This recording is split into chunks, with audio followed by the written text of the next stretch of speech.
নমস্কার বন্ধুরা, আজকে বানাবো স্কোয়াশের ঘন্ট। তাতে লাগবে স্কোয়াশগুলোকে চুকলা ছাড়িয়ে নিয়েছি। এখন এগুলোকে গ্রেট করে নেব। গ্রেট করে নিয়েছি।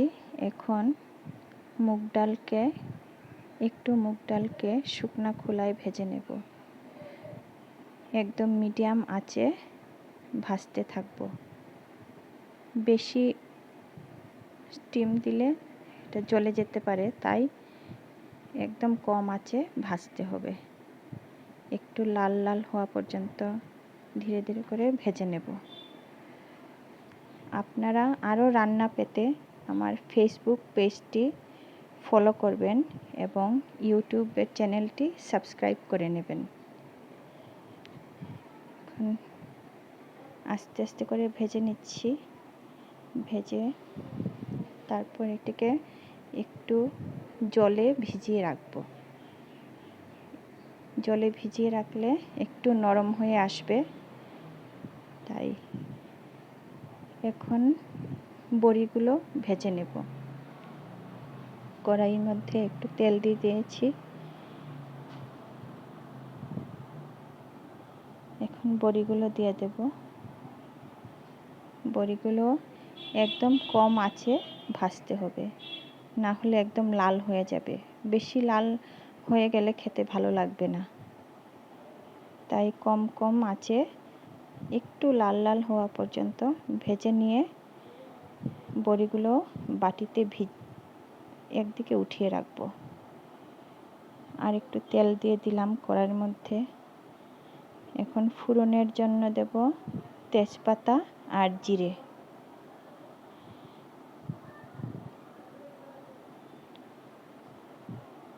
এটার মধ্যে তেজপাতা আর জিরে দিলেই ভালো হয়।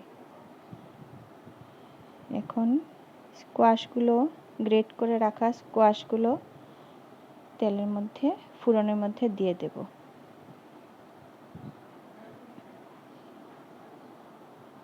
দিয়ে দিলাম স্কোয়াশগুলো, সবগুলো দিয়ে দেব।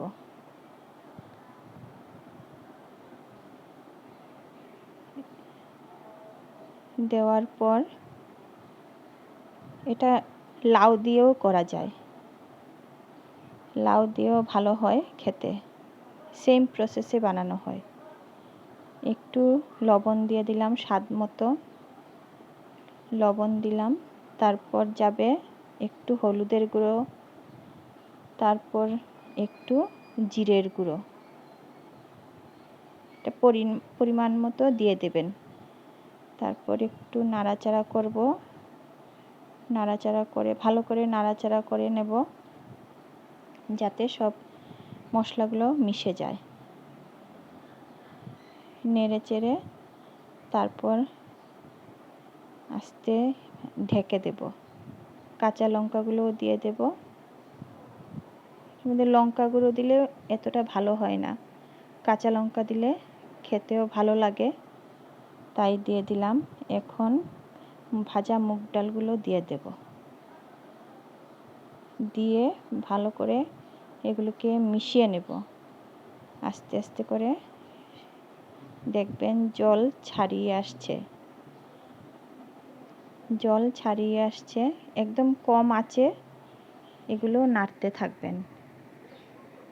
তারপর যখন জলগুলো বেরিয়ে আসবে তখন আস্তে আস্তে করে ঢাকা দিয়ে দিবেন। একটু 5 মিনিটের জন্য ঢাকা দিয়ে দিবেন। এখন 5 মিনিট হয়ে গেছে, ঢাকাটা উঠিয়ে নিয়েছি। দেখুন জলটা একটু টেনে আসছে, অনেকটা টেনে গেছে জল। মনে হয় একটু জল দিতে লাগবে। জল দিলে জিনিসটা আর একটু মাখো মাখো হবে। একটু জল দিয়ে দিলাম। তার মধ্যে ভাজা মুগ ডাল দেওয়ার সঙ্গে সঙ্গে বড়িগুলো করে রাখা বড়িগুলো দিয়ে দিয়েছি। তারপর একটু নেড়েচেড়ে আবার একটু ঢাকা দিয়ে দেব। এখন সরিয়ে দিয়েছি ঢাকা। দেখুন একটু মাখো মাখো হয়ে এসেছে, আর জলটাও একটু আছে। কম আঁচে করলেই ভালো হয়।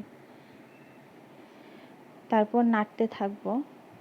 একটু চিনি দিয়ে দেব স্বাদ মতো। যারা চিনি খান না তারা স্কিপ করে যেতে পারেন। আর একটু চালের গুঁড়ো দিয়ে দেবেন।